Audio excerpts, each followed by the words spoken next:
Hello বন্ধুরা, welcome to my channel. তোমরা কেমন আছো? আশা করি তোমরা সবাই ভালো আছো। আজকে আমি তোমাদের চিলি চিকেনের রেসিপি করে দেখাবো। অ্যাট ফার্স্ট এখানটা আমি ছোটো ছোটো করে চিকেনগুলোকে কেটে নিচ্ছি। এটা বোনলেস চিকেন। তারপরে এর মধ্যে আমি লেবু, একটু সয়া সস আর আদা, রসুন আর গোলমরিচের গুঁড়ো দিয়ে মাখাচ্ছি। এখানটা আমি আধ ঘন্টা মাখিয়ে রাখবো।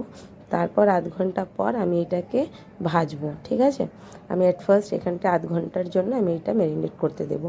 তারপর এখানটা আমি দুটো ক্যাপসিকাম আর তিনটে আমার লেগেছে, অ্যাকচুয়ালি তিনটে আমি পেঁয়াজ নিয়েছি।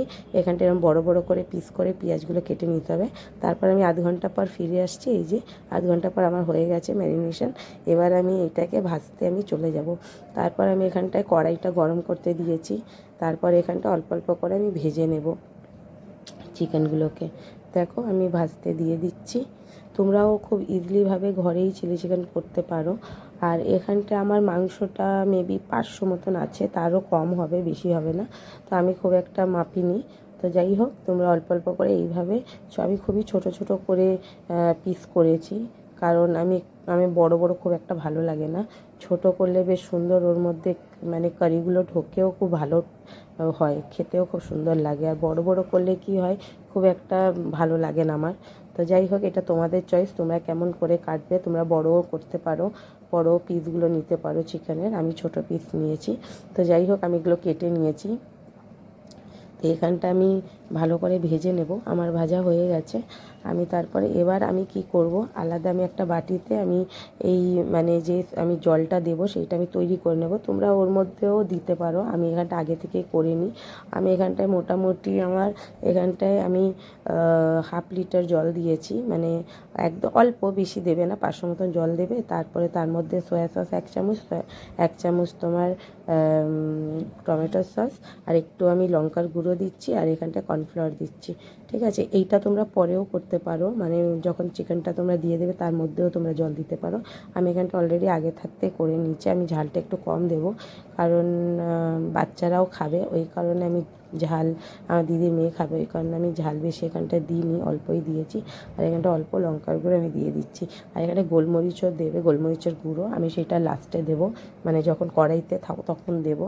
তো যাই হোক, এখানটা আমি সব, এখানটায় তোমরা চিলি সসও দিতে পারো। আমার কাছে চিলি সস নেই, ওই কারণে আমি চিলি সস দিইনি।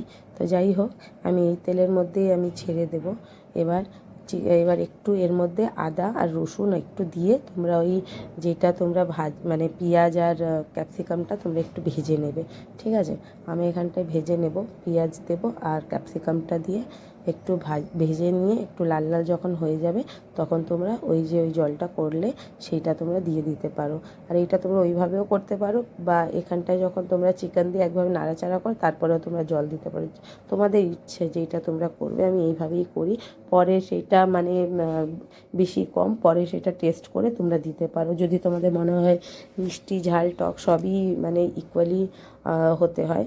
তো তোমরা তখন যদি মনে হয় তোমাদের টক বেশি, তো টক বেশি হয়েছে একটু চিনি দিয়ে দেবে, বা একটু ঝাল বেশি হয়েছে তো একটু টমেটো সস দিয়ে দেবে। যাই হোক, আমি তো এইভাবেই করি, আমার খুব ভালো লাগে আর সবাই খুব পছন্দও করে।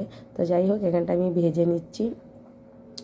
এটা অ্যাকচুয়ালি অনেক দিন ধরেই আমার মা খুব পছন্দ করে, মা খেতে চেয়েছিল, তো এই কারণেই করে ফেললাম।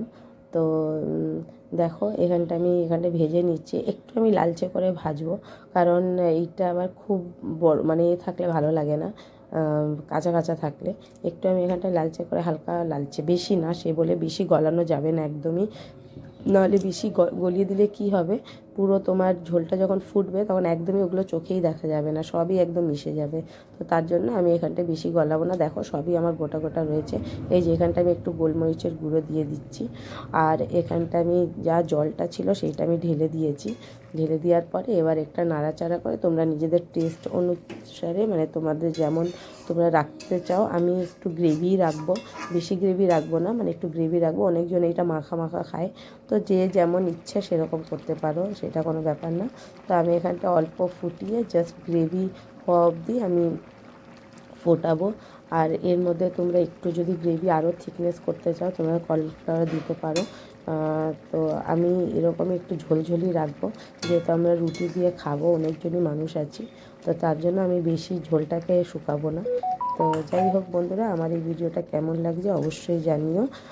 আর আমার রেসিপি তোমাদের ভালো লেগে থাকলে প্লিজ একটু লাইক আর শেয়ার করে দিও। আর আমার চ্যানেলটাকে প্লিজ একটু সাবস্ক্রাইব করো। আমি সেরকম খুব একটা হাইফাই করতে পারি না, যেমন পারি সেরকম তোমাদের সাথে শেয়ার করলাম। ভালো লেগে থাকলে অবশ্যই লাইক করো। নেক্সট ভিডিওতে আবার দেখা হচ্ছে।